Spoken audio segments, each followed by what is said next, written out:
Hey, we're back. Kind of like a routine. We went on a 2-week Wednesday at 9 perfect thing. We've set up a regularity here. So, Mad Hatter Show's podcast. I'm Neil Snyder. With me tonight is Chameleon. Hey. How you doing? Regular's good. Yeah, it's a rotating seat, so I can't act like you're a complete regular here. But who knows? Maybe you'll like it, and I like it already. We won't keep bringing folks in all the time. So, it's a nice thing to get new faces in here, but. Some of you guys are watching this for the first time, so let me just explain what Mad Hatter Shows is. We are a, I guess, national now touring group that puts out live music, live comedy, sketch comedy, stand-up, special events. We've done pro wrestling shows before, and we're plugging that right now. We're going to bring some of the folks that perform from us, and we're going to have them on. Here. So if you're watching this, you may be watching on a venue page that does some of our shows, or you may be watching on one of our guest pages tonight. Stick around. Mick Foley is showing up on the board behind me here. He'll be calling in about 9:40, I believe, or so. So we've got him coming in tonight. Since the last show, we actually had Dustin Sims, some live events. He was our guest. I don't know if you're familiar with Dustin, but that's him up on the stage right there. You may have seen his viral videos. Fella. Okay. He is a handsome guy. I'm looking forward to seeing him. So I hit on his wife by mistake. That was a strange thing. That was awkward. I was bartending the show, and this girl comes up and she's like, "I need 5 Miller Lite," and I was like, I'll give you that, but I need to hear that accent again. You know what I mean? Because nobody else has spoken with that accent this whole time, and so she does, and I was like, "Where are you from?" She's like, "Alabama." All right, Alabama. Like, oh yeah, I think Dustin's from Alabama. She's like, "Yeah, it's my husband." Oh. So I wasn't like hitting on her, but it was like a weird thing, right? So luckily, Dustin smiled about that big when I told him the story, and actually ran a little bit. He was a good sport about it. He didn't beat me up because he could. Well, I hope he's smiling that big in a few minutes. That's a good smile. But yeah, super nice guy, super funny guy. You can see on the left photo there, that was our show at the Irving Theater in Indianapolis. We packed that place out. First we did Wichita and Tulsa with him with Mad Hatter Show. So there's a couple other events coming up with Dustin Sims that are on the books right now. Terre Haute is going to be September the 23rd, I believe, and Louisville the 24th of September. So you can go to madhattershows.com right now and get his tickets. If you haven't watched him, you can go to his page. A lot of his videos that go around that are viral, his face is all squashed in. He uses a high voice. It's like what the kids are doing with TikTok.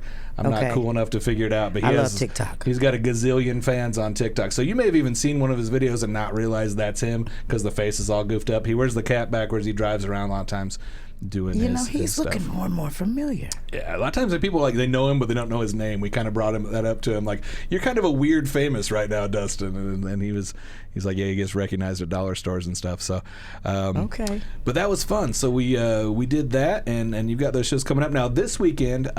2 more shows for Mad Hatter.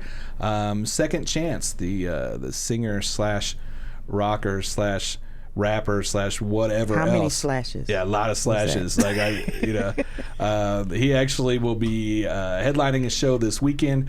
Friday night we'll be in Cincinnati at the Redmore Live Music, and Saturday we'll be at Louisville at Diamond Pub and Concert Hall. Yeah, Louisville. That's my stomping Louisville. ground. I pronounced it wrong, right? It's Louisville. Okay. Louisville. I'm from Kentucky. It's Louisville, not Louisville. I got you. So when you look at the video here, you're actually seeing this was actually like line dancing in the country club. He does like R&B type stuff. He raps. He can do everything. So super good guy, and actually one of the guys that's hopping on that show this weekend is calling in here in just a second. So let's pull up a clip from this guy. I'm learning the whole genre here, but yeah, me too. Dude right there in the black cut off shirt there, hanging out on the porch. That's our first guest tonight. Okay. From Louisiana. How do you say Louisiana? It was a Southern girl. Louisiana. Louisiana. Okay. I don't know. All right. He may correct us. We got Big Poe has just called in. And it looks like you found some Wi-Fi, Mr. Poe. Mr. Poe in the building. Look here, the struggle is real. I drove 10 hours in the rain. I'll pull up to Cave City, McDonald's, and the lobby closes at 8 o'clock. So they run me out of there. So 8 o'clock? In the parking lot of McDonald's. Don't advertise McDonald's. That's ridiculous. That's So how do you pronounce your home state? Yeah, that's a good question. Louisiana. That's how Louisiana, but most people say Louisiana, but Right. it's Louisiana. I just to me. mispronounced Louisville to her, so I Yeah. was like, I'm not even going to try Louisiana then. So Louisiana. Is that right? Louisville. That's how I say it. That's how you say it. That's a true Awesome. Southerner right there. Well, we had Strizzo call in last week. We've been plugging. We've done like 4 different series of shows with Second Chance so far. This is the first time you're going to be hopping on the shows, and this is the first time Chameleon's been co-hosting here. And 3 minutes ago, she found out that country rap was a genre. So you and I we're going to need to educate her a little bit. You literally, sir, you do not have a clue, sir. Literally under a big old rock. So I'm excited to hear everything you're doing. So how would you describe your music? Because the last song I listened to of yours is a rock song, damn near. The My Freedom song sounds like a rock song. So you've got some different sounds too. Man, the best way I can describe it, I come up on my original music was country music. My mama, I used to listen to Hank Williams Jr. and all the old school country singers, Alabama, stuff like that. But probably when I turned 11 or 12, Snoop Dogg, The Chronic came out, Doggy Style came out. I started listening to Red Hot Chili Peppers. Then I got into Outkast, Goody Mob. So what I like to tell people my music is, it's a gumbo, man. Like, I think people my age were raised on all kind of music. Yeah. So I don't like to stick to one thing. Whatever I feel like doing, whatever comes to me, that's what I do. I like that. So I did a little bit of reading on you here. The country rap has not been called that for a minute, right? Like it was like when Bubba Sparks came out, they didn't call it country rap. It was just like, hey, this guy's from the South, right? So maybe like, I don't know, the last 10 years they've actually kind of made that a genre, like that kind of thing. Was that your sound when you first started recording, or did you record like straight country music? Like what was your first album? I started out with full blown hip hop. I was part of the Houston movement, DJ Screw. Also Master P, I'm from Louisiana, so Cash Money. So I was more country street because I was actually living that lifestyle at the time. And I think as you grow and mature, you realize, hey, after I've been locked up a bunch and did a lot of time and this and that, hey, that ain't the way to go. I think it's time to get back to your roots and how you were raised, like by your grandparents. And, I was raised in a Baptist church, this and that. But as you mature, and I got away from the drug dealing and all that good stuff. And, but even back then, me and Broadnax, is another, rapper that's involved in this lane. We recorded an album, Nashville back in 2000 called Wood Ready. And it has a lot of country, a lot of country references, throughout the whole project, but it wasn't accepted back then. I think when Bubba Sparks come out with Ugly, I think that was to go ahead and say, hey, it's okay to be country. It's okay to be, not from the inner city, and do rap music. It was like the okay, you got to go. You know what I'm saying? Yeah. We right around that time also, Nappy Roots came out. We've actually booked those guys before, so I knew them, but I didn't know until a few years ago with some of the bands we started booking. I didn't know that there were so many folks that were doing this kind of music. We've had the Jaja Boys, and we've had Ryan Upchurch, and we've had Adam Calhoun, and we've had a lot of the folks that are in that genre. So what do you think about it? Is it getting its due now? Is this a phase? Are you going to go full-blown country at some point, or is this something here to stay? No, it's absolutely here to stay. If you look at the numbers, some of these country rappers are charting #1 on the Billboard charts. They're actually doing country albums, country rock, rap, mixing it all together. So if you want to, this genre of country rap, if you want to put it in a box or whatever, it's here to stay, and it's only going to get better from here on out. Like, I don't see it going anywhere. So do you guys need your own category at the CMT Awards? I mean, is it time that starts getting recognized? Well, I mean, I think once you do get those categories and those award shows and stuff like that, I think that solidifies the genre. But just like you got rock, you got Southern rock, classic rock, heavy metal. I mean, I believe that, the style that we do is a subgenre of hip hop, and and people act like, well, you can't do that. Well, we did it in rock. we did it in these other genres. What makes it any different with the hip hop subgenre? Yeah. Do you write, sir? You do your own writing? Oh yeah, absolutely. I write all my music, plus I write for other people. Right. That's talent. Nice. And one thing I would say that I've noticed it's a little bit different with what they call it hip hop sometimes versus hip hop. A lot of times it's a rapper will show up on stage with like a DJ or just like just a tape. A lot of times country folks are showing up with a drummer and a guitarist. Like there's still a lot of times more of a live band atmosphere going on. You've got Chad drumming for you right now. Is that right? Yeah, Chad's been drumming for me for a little over a year now. We've done a bunch of shows together. He's super good dude, man. I'm so blessed to have him on my team and very reliable. He understands it. He gets it.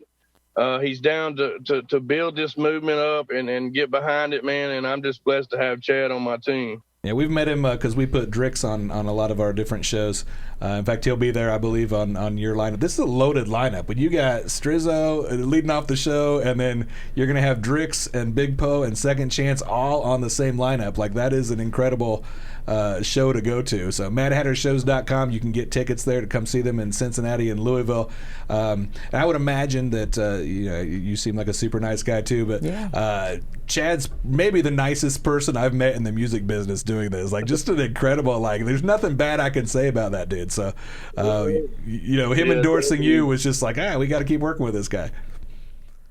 Yeah, he's a blessing, man. He's a blessing to me, my team, my whole movement, and we're gonna continue to rock shows out, man. And during this pandemic and stuff like that, it's been a little tough, but we're willing to do what we got to do to grow and get this thing to the next level. So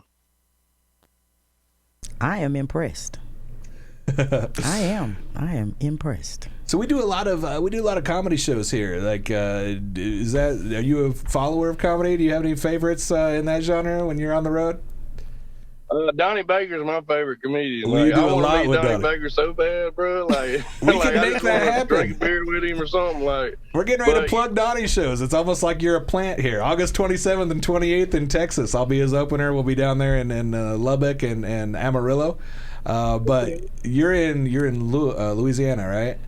I'm in Louisiana. Louisiana's been catching a lot of heat lately for the Delta, but I don't know if y'all heard about the swinger trailer park that they got coming in Louisiana in May of 2022. Wow. A lot of people don't know it's real, but they say bring your house and share your spouse. So you know what? Donnie needs to do a show that weekend and go live, do his one beer press conference from the swinger trailer thing. That sounds like we need to. I'm looking at John in the corner here, the promoter of the main Mad Hatter. Like, we need to make that happen. So we get a Donnie show and then have you maybe do the after party. Oh man, I love that. I definitely love that. Well, that sounds like a good time. Holy cow! So what's going on right now with your career? Like, you're opening this show, but I've seen you've been headlining some stuff too. Like, what's new coming out from you? We've been headlining a bunch of shows, and we'll do some of these where you got somebody like Second Chance, who's a super talented dude, man. Much love to Second Chance because he can do it all. And we'll do some opening gigs like that for people like that. And we just dropped an album called Catfish here a few months ago. Really, really excited about that project. I'm also working on the next solo project that we're going to be putting out in the fall. And also I'm working on a joint project with a guy named Bubba Reeves, who was on my last single called My Freedom. So just staying busy, man, just pounding it out. I've been trying to drop a couple albums a year, just to keep growing and getting better and pushing the envelope, taking all my resources that I do have and trying to up my game with my visuals and my videos and my production. It's been a journey independently. This is really tough to do. And I don't have a backer. I don't have a label. I have some really good supporters and friends and my supporters, I call them po folks. And that don't necessarily mean that they're poor. I like to say po folks means you're rich in spirit. it's a movement. You know what I'm saying? It's like people looking out for each other and lifting people up, man, and not tearing people down. A lot of these artists out there, they want to get on Facebook and make diss tracks and this and that, but we try not to be about that. Even though they come after us, we try to be positive and focused, and and move it like that, because the world's bad right now, bro. There's a lot of bad stuff going on, and so we need more positivity. I wasn't going to bring it up first, but now since you've kind of brought that up, I'll tell you, Chameleon, one way that country rap is definitely resembles rap. You never hear a pop song where like Justin Bieber's going at Justin Timberlake. You know what I mean? Country rap has gotten some of the feuds, and Big Poe's actually mentioned in a song called "Country Rap Facts," which is like a hit 'em up or a No Vaseline or Dre Day, that kind of song. So I guess what you're saying about positivity, you're not going to reply. You're not. There's no diss track coming back. I did one called "Move," but it was just like, look, it ain't nothing that you can say in a song. They can make a diss record, and it was a one-liner talking about my fans don't have teeth, which was weak to begin with. Like, come on, bro. Like, if you want me to come after you, you're going to have to make a whole record about me. Go ahead and put me on blast and support me and promote me. You know what I'm saying? But if you got a little old one-liner, I ain't got time to entertain none of that. Yeah, it seems like a lot of that, too, is he wants to see who's going to bite. And since you didn't bite, I haven't heard much about you since. That's what keeps people like that relevant. And you watch again when he has a couple events a year, when he does it again, probably around September, October, get ready for something else to shake up. You know what I'm saying? Big stir in the pot. But, man, it don't matter what people say. If you work your butt off, if you treat people right and do the right things, eventually, no matter who the lead are and who's got the power and who's monopolized what, eventually you will shine. That's awesome. Good stuff. This is some Southern country music stuff. This is we've had some really great country guests here. We had the Country Rewind tour that we put out with guys like Wade Hayes and Brian White and Daryl Worley and Andy Griggs. Just four great guys a part of that thing. Andy's from where I'm from down there in Louisiana. But do you have any country artists that were like established before this current? I mean, you mentioned Bubba Reeves. You're obviously doing a lot of collaborating, but is there anybody that is like a kind of a legend or a bigger name that's maybe kind of a dream collaboration for you that you'd like to work with? Yeah, man. And a lot of people don't know who he is. You may know who he is, but his name is Frank Foster. He's actually from right there where I live. He lives probably where he was born about 30-45 minutes from me. He now has his own label there in Nashville. He did it totally independently, is why I respect it so much. He didn't sign with Nashville. He did his own on his own, and then now he's got an artist named Lainey Wilson who I think she just had a #1 here last week or two. So yeah, Frank Foster is that dream collab for me. Maybe he's watching. Maybe word will get to him that you're wanting to hop on a track. So I think he knows. I tell everybody that. Well, I was trying to act like it was only happening here, but think he's got the message, huh?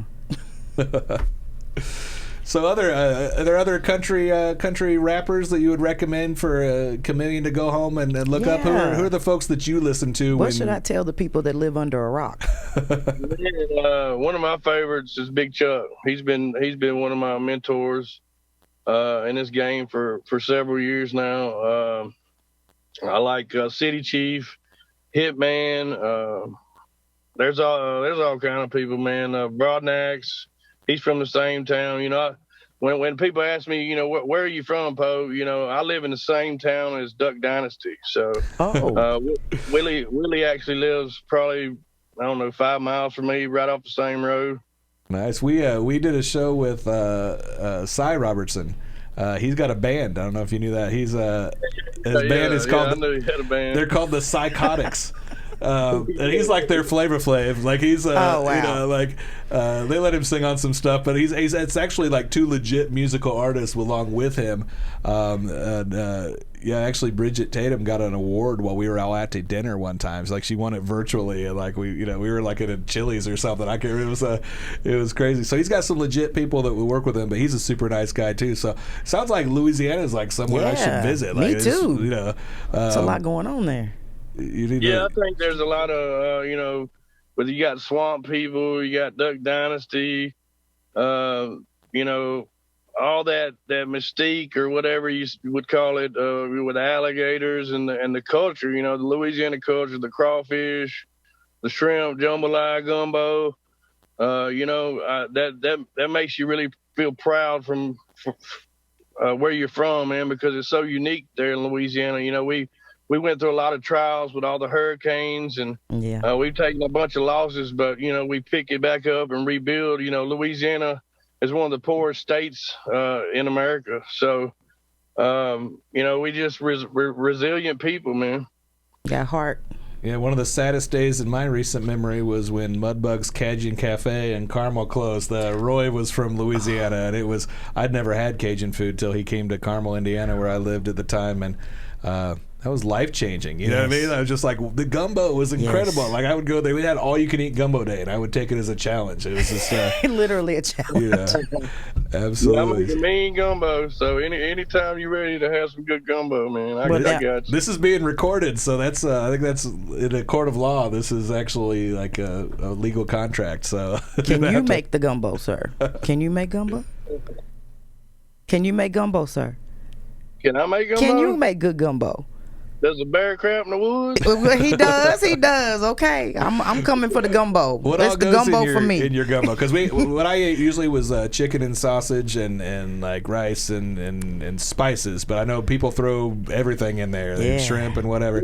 You know, it all depends. When I make a gumbo, like I've actually had album release parties where part of the VIP was that you got gumbo, all you can eat gumbo, part of the VIP package. Because you know what I'm saying? I think. That's part of who I am. That's part of my culture. That's part of who I am as an artist. And I think people, you know, and they love it, you know. So normally when I do it like that, it's just chicken and sausage, because a lot of people can't eat shrimp. A lot of people can't eat the crabs or the crawfish tails. So, you know, it just depends on what I got. But always you got to have the Holy Trinity. And that's the celery, the onions, the garlic, you know what I'm saying, bell pepper.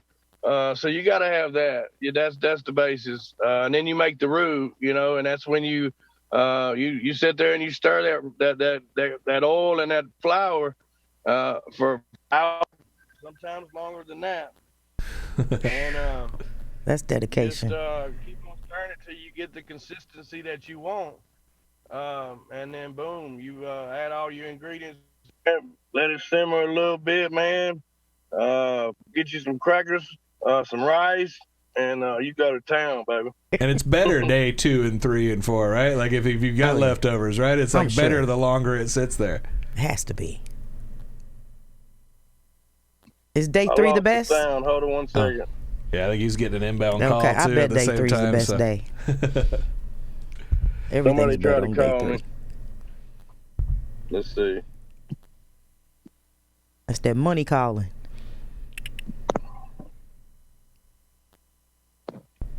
All right, I don't know what to do. Technology is great. Well, I'll tell you what. Tell our people here where they can find your music, and then we'll let you go to handle your stuff here. And we appreciate having you today. I got it now. You got it?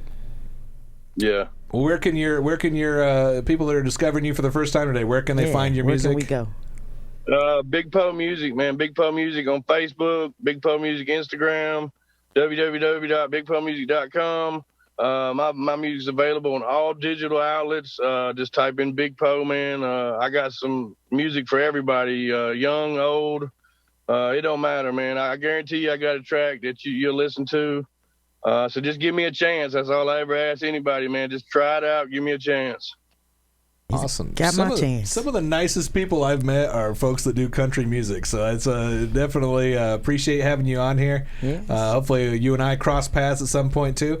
I'm often performing on different events or whatever, but definitely I'm a big fan of Drix and Chad and Second Chance and Strizzo. So definitely hope we cross paths at some point. Thank you for coming out here. Thank you. We'll see you this weekend on the 20th and 21st, Cincinnati and Louisville. Absolutely, man. It was a pleasure meeting you guys, and I hope to see y'all down the road. I hope you find a drive-through that's open this late, too, so our thoughts are with you. I'm trying to get to Versailles, Kentucky.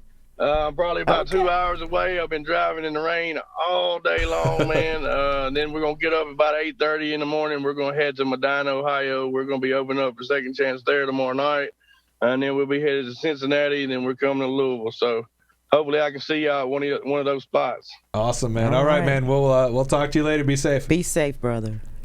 All right, man. Y'all be good. That was pretty cool. That's crazy. Yeah, I mean, you read his bio. This guy's been locked up. This guy's has some checkered past. Second Chance, of course. That's where his stage name comes from too. I mean, a lot of these guys have been through some shit, and then they end up like with uplifting music and connecting to fans that way. So yeah, he touched my heart, and it's the first time I've ever been excited about being po folk. I'm telling you, I've been po folk my whole life. I've never been happy about that till today. That was nice. Good. That was good. Yeah, so we Big Poe, you're learning a little bit about country rap. Yeah, I mean, and he was handsome too. Is this ladies' night around here? I don't know, because he was handsome. So far, you've mentioned Dustin's handsome. You've mentioned Poe's handsome. Yeah, I know Neil. And there's not been like, hey, Neil's handsome. Like that hasn't happened. It's down deep. It's coming. It's deep. We're gonna pull up a video here of another act we have coming to Mad Hatter shows here and see how this guy made himself famous. We'll have this pulled up here as soon as our producer gets it on the screen here. Okay. I'm teaching you all kinds of stuff. Yeah, I'm having a ball. You're not following wrestling either, so let's get that up here. Ooh, that hurt. We got that's barbed wire wrapped around that. That is. Why would he do that to another fella? Because it's fun. It's manly. Look at this. This is Ric Flair right here. And, you know what? I know what's coming. Through the table. Ouch. Let's bring that guy on set right now via Zoom here. Mick Foley, how you doing tonight? I'm doing great. Yeah, that was my last singles match of my career. How do you like that swerve? You expected Stone Hell in a Cell, and I showed you Ric Flair TNA. So how about that? Good. I think that was like October 2010. So that was the last single, maybe 2011, the last singles match of my career. If you're going to go out, Ric Flair for your last match, holy cow! Like that's a way to go out. Not a bad way to go, right? So we had a good one. It was a wild one, and when he threw me off that stage, I kind of overshot the table. It really rattled me. I couldn't get out of bed the next day. It's like really rare for me to miss any type of event, but I could not get to the airport physically to do a book signing somewhere in Missouri. But no need to worry about that type of thing happening for the upcoming tour. I'm not planning on getting thrown off any stages by the Nature Boy. You're not taking any bumps, huh? No. Just emotional ones when you're on the stage now. So I'm Neil Snyder. This is Chameleon. Hello, sir. We both do comedy. Now, I'm sure you remember me. We've met a couple times at fan events. No, you probably don't remember me, but I've met you at Horror Hound before. He does. He remembers you. Good memory. And at the Comedy Caravan. Horror Hound. Comedy Caravan in Louisville, right? There you go. He pronounced it right, too. You're unforgettable. Well, it's in existence anymore, is it? It is. It's actually still going. I had no idea. That's cool to know. All right. Is when I come around, I think November, December, I'm going to be doing a handful of other shows. Yeah. And what I do is I take like a Comic-Con or a wrestling convention, then I see where I can go from there. So one of the nice things is I've been doing these shows for a number of years. They always go really well. The clubs are always happy. I don't cause a mess in the dressing room. The fans are incredibly nice. Like they're all really polite. They're always well behaved. so that if I, for example, like, okay, I'm in the Knoxville Comic Con, so I have make a call to Nashville, and I'm doing Zanies. And then from Nashville, it's like, Nashville to Louisville, that's an easy jump. So I really enjoy doing these things. It's unlike WWE, where you're like just a cog in a big wheel. Like you're kind of it's a smaller event for sure, much smaller, but you really get out there and do your thing. And whether people laugh or smile or whether they think it's worth it the other night is entirely up to me. And I like that challenge.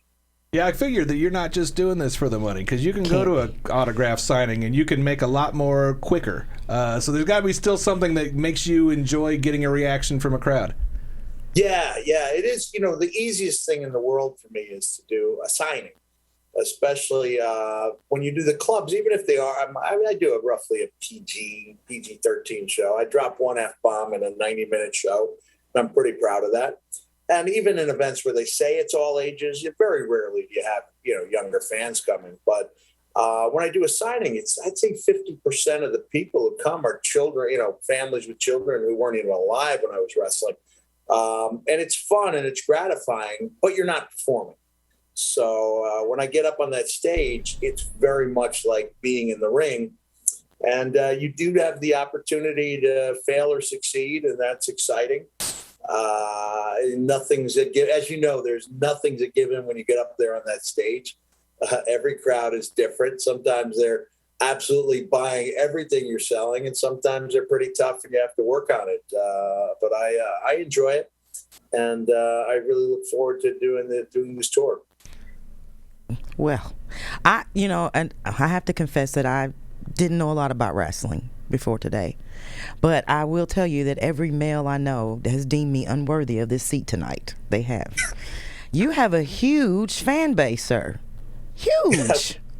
Did you know that? Thank you. It's really nice. I really thought when I got out of wrestling full-time in 2000, I was like, okay, I got about 18 months to capitalize on what I did. I had no idea, that I have a new action figure. Oh, yeah. It's am I a little off? There we go. Is that better? Can you hear me okay? You're good. Okay. One of the nice things is that I'm in these 2-packs for Pops and also Mattel with The Rock. So seeing as how he's been 21 years since I wrestled full time, and all these years later they're coming back with. But I just went out there and I said, "Listen, Rock, we can do this the easy way or the hard way. Either way, I'm going home with the belt." And long story short. Too. So is that your favorite feud, or through your whole career, like who's your favorite to be in the ring with? Well, The Rock, we always was pretty magical, both as his opponent and as his partner. But there was also The Undertaker, who was my first opponent out of the gate for WWE. And as you referenced, the Hell in a Cell match, that's pretty mythical. And, I always look for what I do a 45-minute, pretty much 45-minute set of stories, that I'm working on. I'm always rotating things and seeing what works best for this current upcoming show. Like, I've got a pretty good idea of where I want to go, but you don't know until you get out there what people are buying. And so I'll go back to the hotel room and work on ways to make it better. And then after I do my 45 minutes of stories, we open up the microphone to the audience, and we do about 45 minutes question and answer. And usually the questions are really good. And if they're not, then I've been doing this and I've been watching politics long enough to answer questions that weren't asked. So there you go. When in doubt, give your own answer to a question that wasn't asked. Yeah, you do. You said you do one F-bomb in a 90-minute show.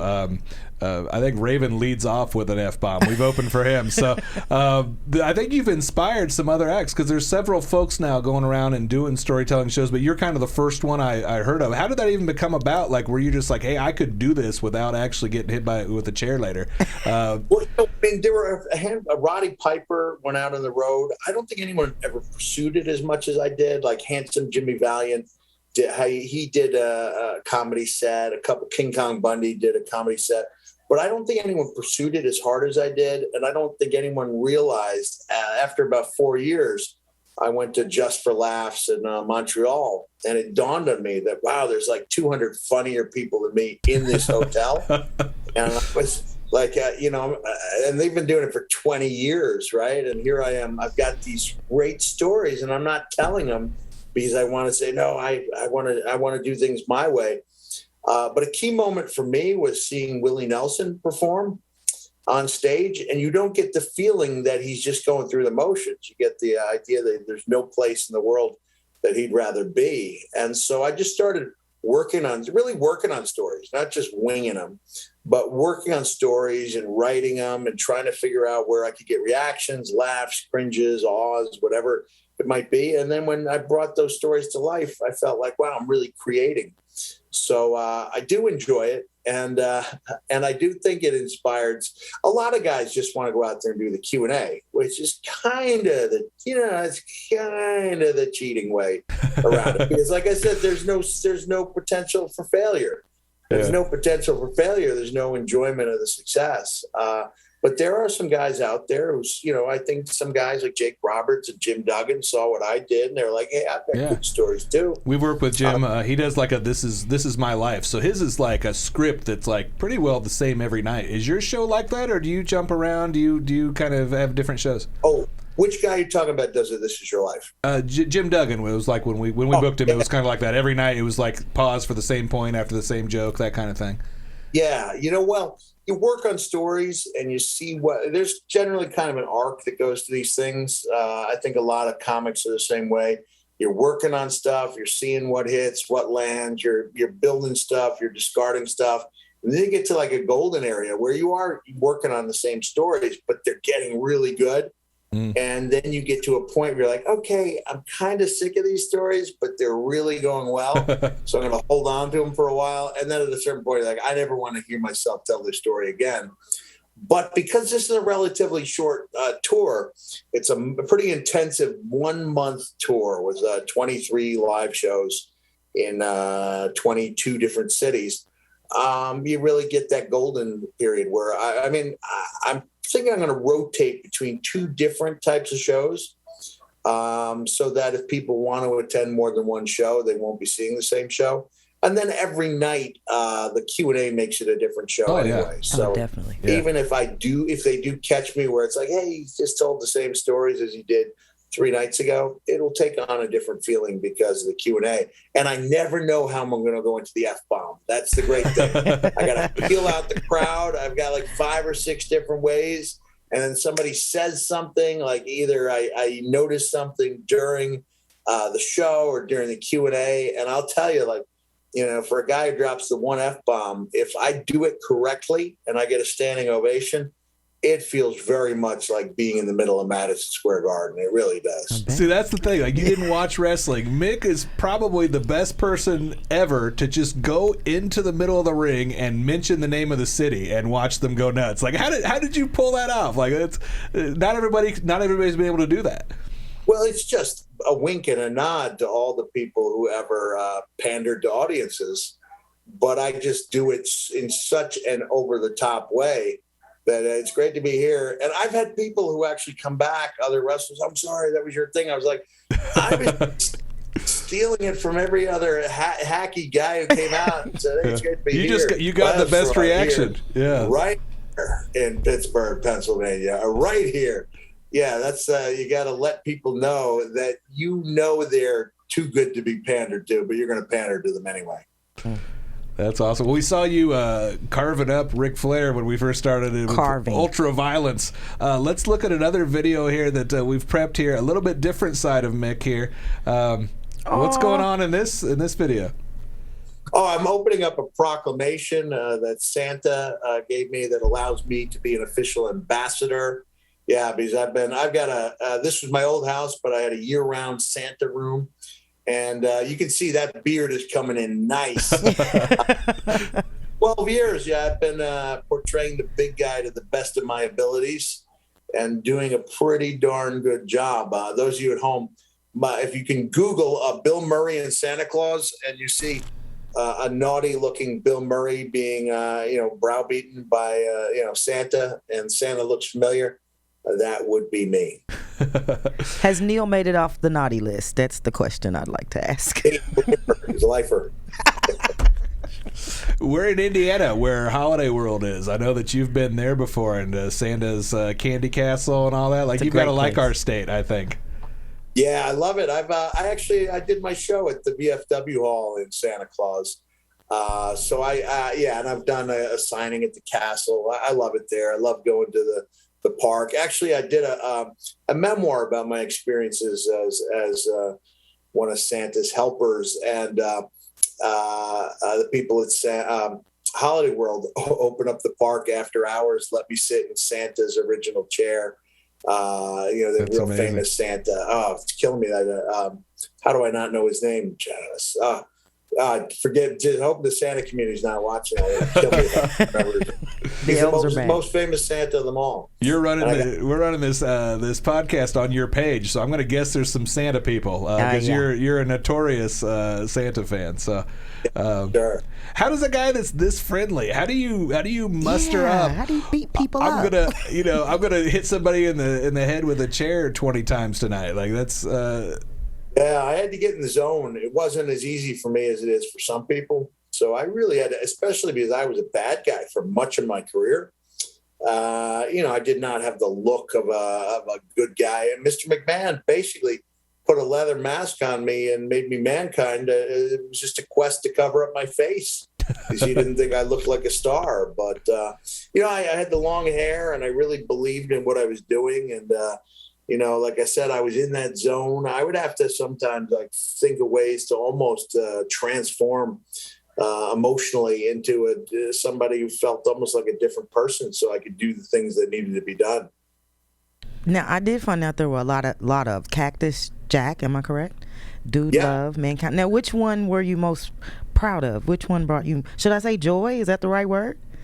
Yeah, they brought me joy. Hold on, sorry. There, is that better? Well, I took a lot of pride in being Cactus Jack because that was the original. Did that from 85 through 96 when I joined WWE. And I was Mankind from 96 through 2000. And then Mr. McMahon found out that I'd always wanted to be this Dude Love character, which was a fictional character I had brought to life in high school and college. And he let me live out that dream in WWE. So that was fun.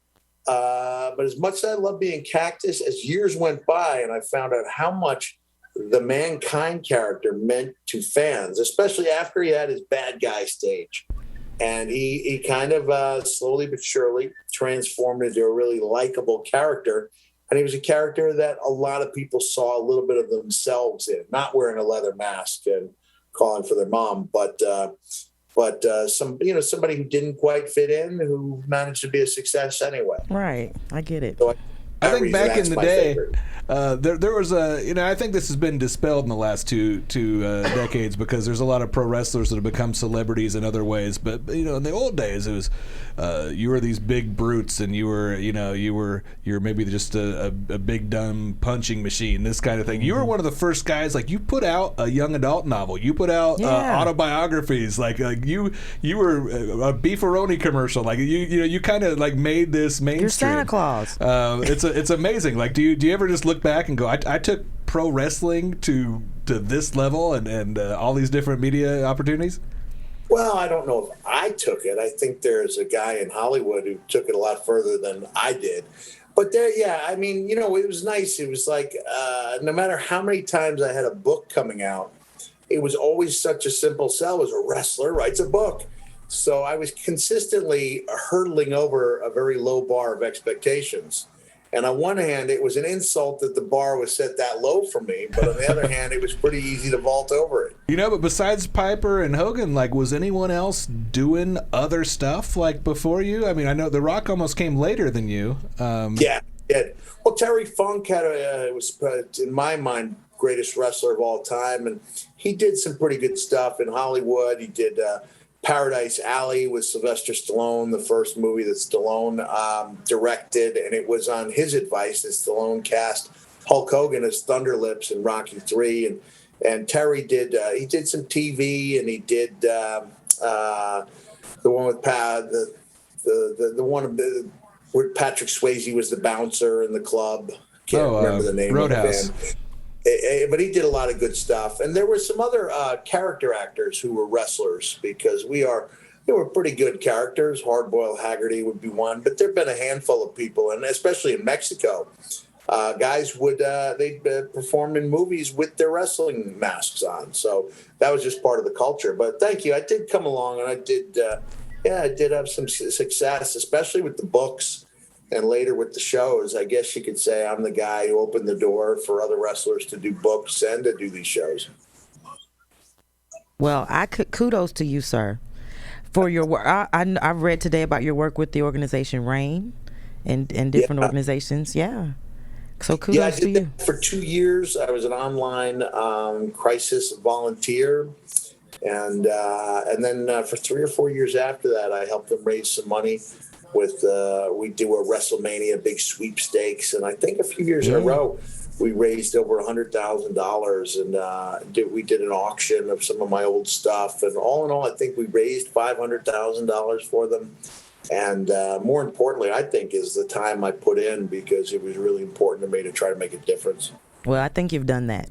I think you've made a difference. That's awesome. we don't see what's coming along the bottom of the screen here, but I think that we're running all the dates here. So the Mad Hatter Show's dates, we've got you in Madison, Wisconsin. We've got you in Milwaukee. We've got you in Indianapolis and Buffalo Grove, Illinois.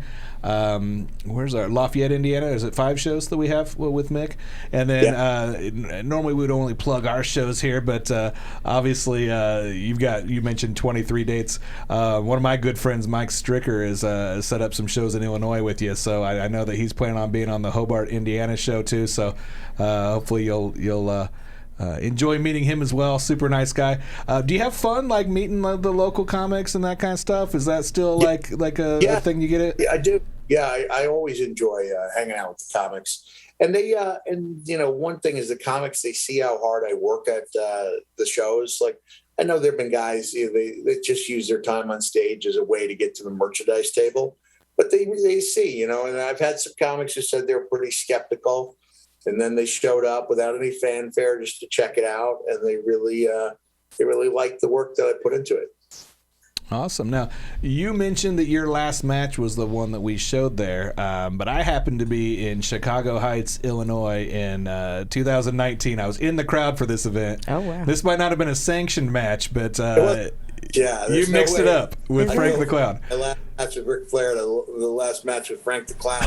But yeah, there we go. Salad tongs to the genitalia. Oh. This is family entertainment right here. This is fantastic. And a bump right there. You still got it? Yeah, they were chanting, "You still got it." Then I did try to light up his testes. Why is that hurting me? So when you're your age, does that bump hurt the next day, or you're still at the point where you're used to taking a lot, or do you feel old? I had my hip and my right hip and my right knee replaced a few years ago, and that has made a big difference. But yeah, I ought not to be doing that type of thing very regularly. I read something called to light them up. That was pretty cool. Yeah, I read something called Mad Hatter Wrestling, and I did one stunner in the ring, and the next day I was just like back of my leg hurt. You know what I mean? So I can't imagine after you. Yeah, the first time you do it, it hurts worse than anything you can imagine. Just hitting the ropes, a lot of guys have just the pain of hitting the ropes. It mess up your ribs, your kidneys. A lot of guys. Am I allowed to say peeing blood on this show? You can curse if you'd like. That's kidneys. Yeah. It can really mess you up if you don't know what you're doing, and even if you do know what you're doing, generally everybody gets hurt pretty badly at one point or more during their career. And you're the guy how many chair shots was it while you were handcuffed against The Rock? Too many. It was 11. Felt like more, but it was 11. Yeah, and he was bringing those chair shots, and I had no way to defend myself. So yeah, there's been kind of a recently we're gonna hit them on the back of the top of the back, or you're not hitting the head so much. There's kind of people recognize that. Very rare, and that's a good thing because we've learned so much about concussions, and the chair shot to the back, it's almost the same reaction, and you can hit somebody as hard as you possibly can. It doesn't feel good. It can really hurt you right down to your soul. especially The Undertaker with that big wingspan. He used to bring that thing up and just bring it down, and you'd feel it throughout your entire body. But it's going to hurt, but it's not going to injure you. And so we're all about bringing the hurt, but we don't want to do anything that's going to injure any of the guys and keep them from making a living. Right. Who's the stiffest wrestler you've ever faced? Oh, and just for the young lady there, stiff is what's a stiff? Talking about the velocity with which they bring their stuff. That would be Leon White Vader. Okay. And close second would be Stone Cold Steve Austin, who was no day at the beach, but was an amazing guy to wrestle with because he was one of the best to ever do it, and everything he did brought just such an incredible reaction. Awesome. We got a couple more minutes here. Are there any folks that weren't wrestling while you were active that you like watching now? Some of the new guys. Oh, well, I'm kind of sneaking a peek here at AEW as I'm watching here. I'm looking at Jericho still doing his thing. I like this guy, MJF. Oh, yeah. Great heel. In Alaska. Alaska is the last of the 50 states for me to work in, and I saw him there. And wow, he had a world of potential, and now he's realizing that. I enjoyed Dr. Britt Baker, who I just saw in Pittsburgh we got a lot of traction because she signed a photo for me to Mick Foley from the hardcore legend. Oh. And there's so many great people. Becky, I'm a big fan of Becky Lynch's. I really love what Nikki Cross is doing with her Nikki Ash, almost a superhero. The women's division in WWE is just incredible. Dakota Kai and Shotzi Blackheart were a lot of fun to watch. There's no shortage. Kevin Owens is still a great guy. Bray Wyatt just left WWE, but he did amazing stuff. He's one of my favorites. Mixed it up emotionally with him. So no shortage. Everyone's good these days. Everyone's got great stuff. It's just a matter of who can connect with the fans and why. I saw you in a photo with Orange Cassidy over the weekend, and I thought, how great would it have been for a prime Mick Foley to have wrestled Orange Cassidy the way he wrestles? Like that, it would have been great. Yeah. I just figured, I had my Dude Love stuff on. One thing, doing these cameo videos has been so much fun for me. They came along at a time when my entire tour in 2020 was wiped out. I had nothing to do.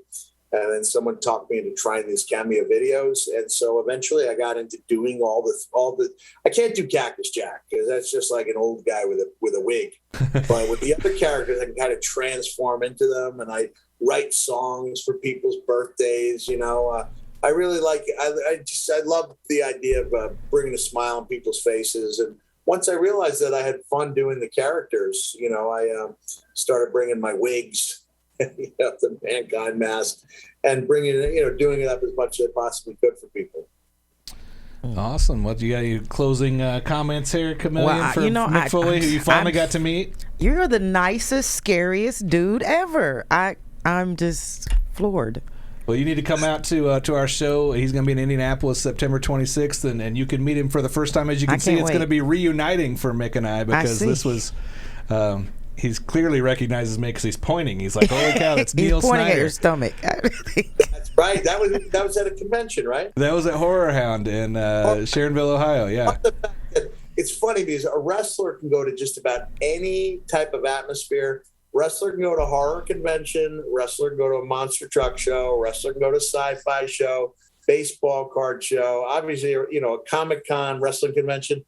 But you take another actor from the sci-fi convention, put him at a monster truck show, he might not get out of there alive. So. Exactly. A lot of these places, they realize if you bring in a couple wrestlers, you'll bring in like a new fan base. There's people that only show up for the wrestler. So, you bring in a few wrestling fans, they're going to gravitate towards something else they like. So I really enjoy doing it. Hey, if I could just mention one thing about the Mad Hatter shows. Sure. I think Indianapolis, Milwaukee, and Buffalo Grove are all in the same league where all of the VIPs were sold out. And then I said, hey, if that's what people are wanting, let's put some more VIPs up, and we'll just do a pre-show and a post-show VIP. Oh. But there's only about 10 to 15 left in each city. So if you can get those, that'd be great. And the only 2 week shows on the entire tour are Lafayette and Madison. So if people want to get really up close, those are the only 2 cities that are really hurting for sales. Awesome. And yeah, Lafayette's not far from Indianapolis, so if you're in that area and you want to make sure that you're not fighting to get to that close seat, come out to Carnahan Hall in Lafayette. I think we're at an Eagles Club in Madison, so there's all the dates listed on the screen right there. Real quickly, we have 3 different price tiers. Can you tell people what the difference is between the 3 different what they get if they come to see you? The general admission is $25, and that's, you get in and you don't have the VIP meet and greet before or after the show. The middle price is you do get the VIP, but you're not up quite as close as the people paying I think 75 is the top tier, and they get within the first few rows. And the 75s and 50s, believe it or not, they sell so much better than the 25s. So there are plenty of general admission tickets at almost every venue. We have 5 of the shows are sold out on the 22 or 23 city tour. But by and large, there's plenty of general admission left, and VIPs are tight in almost all the cities except Madison and Lafayette. Awesome. And yeah, I know that at least the venues I've been into that we've put you in, they're high capacity, so you can keep buying tickets for a whole nother month. Get out there, pack the place out to come see Mick Foley. So maybe it'll remind him of some of those packed wrestling experiences and not like the bingo halls early in your career. Like that's when you're coming up. Something I'm proud of. I always bring my A game. On the 2018 tour we did, almost every show was sold out. It was 20 Years of Hell. People knew I'd be talking about the cell match. And then at the last minute, I was offered a Comic-Con with 2 days notice. 2 days notice they wanted to run a show concurrently. And it's like, how are you going to get the word out about the show? So they paid me up front. Usually, when you do these things, you get paid based on how many people are there. Right. So you get a small guarantee, but not a big one. And basically, you have to put some butts in seats if you want it to be a good payday. But in this case, they paid it completely. And I had Glenn Jacobs, Kane, Hall of Famer Kane with me. And he said, he agreed to do the question and answer with me. He goes, how many people are going to be there? I said, Glenn, there might be 500. There might be 20, but we're going to do the best we can. We walk in, it's a lot closer to 20 than it is 500, but 25 people. It's everything you don't want in a comp at a show. The ultra high ceilings, bright lights, chairs. We've done those. Yeah. We've both done those shows. Yeah. The worst possible scenario. And so what I do sometimes in order to kind of the same way that when I wrestled, I needed some kind of big move to jolt me into that alternate reality. Sometimes if it's a small show, I will get into being one of the characters, and then I feel that come alive because that's like a muscle memory process, because so much of getting into character took place backstage in front of 2 or 3 people as opposed to in front of thousands of people. And I remember getting into that character and looking at this one woman's face, and I could read her face. The expression was, I can't believe how into this guy's getting. And I looked at her and I said, you didn't think I was bringing my A game, did you? And she shook her head like, no, I didn't. And I went, I always bring my A game. So I'm really proud of that I don't let the size of the crowd dictate to me what type of show I'll have. Because as far as I'm concerned, I really liked it when I was wrestling independently, and every show was the biggest show of my career, even if there was 26 people there. Wow. Well, it's funny. You brought up Glenn Jacobs. I have to throw this in. He ran for mayor a few years ago. He's the current mayor. And I'm close enough in Indianapolis to not have a wife at home to tell me that a day trip to Knoxville for a campaign thing is a bad idea. And I went to 6 of his events because he kept bringing in other wrestlers for photo ops and stuff. So I think about the 3rd time he realized I wasn't registered to vote in his state. So he became a little bit less hey, thanks for the money, but you know what I mean? Because he brought in he had Matt Hardy there and Daniel Bryan there and too, yeah, Dustin Runnels. Yeah, so it was great fun for me, and it's fun on the way down and all this. So I met Rusev before he was really doing a lot of the appearances and that kind of thing. So he has the Undertaker with him, which was a huge signing, right? This is a dream pairing or whatever. And I waited in line for probably an hour for it. And I get up behind there and I said, I drove all the way from Indiana for this. I don't know if I should call him Mark. We're not friends, but Undertaker looks up over at Kane and says, "Is this the guy you told me about?" So apparently I'm known kind of as a wrestling stalker. So I'm running the Indianapolis show with you with a stalker that is Glenn Jacobs probably doesn't want to see again because he's worried for his safety. So that's goodness. Not do the Q&A with me, but I do have people join me from time to time. If somebody's in the area, I think Rick Rogers joined me when I was in Louisville. Yeah, and Eugene, Nick Dinsmore was there. Edge joined me one time. Becky Lynch has joined me. I've had a lot of big names who will join me for the Q&A, and it's always a lot of fun. Awesome. Well, we've kept you longer than I think we had told you it was going to be. So thank you so much for coming here. I'd ask people to, hey, how can people find you? But everybody knows to find realmickfoley.com or find you on the page they're watching on right now. Is there any other site where, you kind of want to direct traffic to for everything? I keep it real. Facebook, Twitter, and Instagram are all Real Mick Foley. And the website's realmickfoley.com. So you can go there and order tickets directly off the website. Go realmickfoley.com, click events, and pick up the tickets. And I take a lot of pride in outperforming people's expectations. And I can't say that I will be in the area again anytime soon. And so that's a pretty good reason to check out the show. Awesome. Well, thank you for raising my cool point, sir. Yeah. I am definitely cooler knowing you. I am. Glad to do that. Thanks for having me on, and have a nice day. Awesome. We'll see you next month. All right, thanks. Bye-bye. Bye. So these callers were right on it. Like we didn't have a lot of time to talk back and forth. So I guess we're catching our breath now. So Big Poe, what were your impressions of that gentleman? This has been a very educational evening for me. I'm impressed. I didn't even know that existed, for one. Right. And I'm definitely going and listening to all the songs that he listed as soon as we get out of here. Yeah, this is. I'm gonna watch some wrestling and listen to some country rap tonight. There you go. It's like culture. You're you're being introduced. Culture shock. If your name is Chameleon, you got to be able to blend into all of these scenarios. Do. And I'm going to be on the front row of the next wrestling match too. Might wear an outfit. I don't know.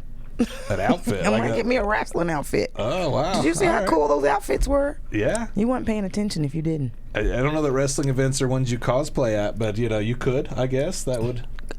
You can't... They were wearing the coolest outfits. They were? I'm going to get me one. I'm not arguing. Okay.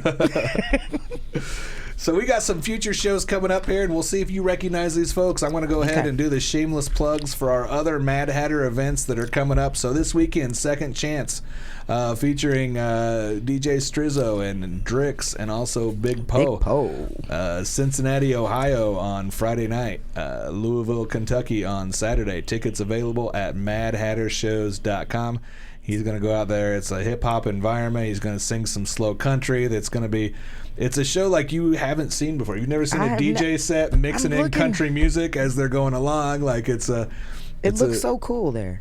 It's an incredible thing. So it's a lot of fun. It's a short drive for you, 90 minutes or probably 2 hours either way. Not far. We will get that going. So that's this weekend. And the weekend after, it's going to be, I'm part of the show. I'm going to be opening for Donnie Baker. That's big news. It is. That's big news. It is. I do a lot of stuff with Donnie, so you're gonna get him. I got merchandise now too. Like I haven't had. Like I kept having people when we were in Iowa and Kansas and Wisconsin come up to me and say, "Hey, where's your stuff?" So I got T-shirts, Texas.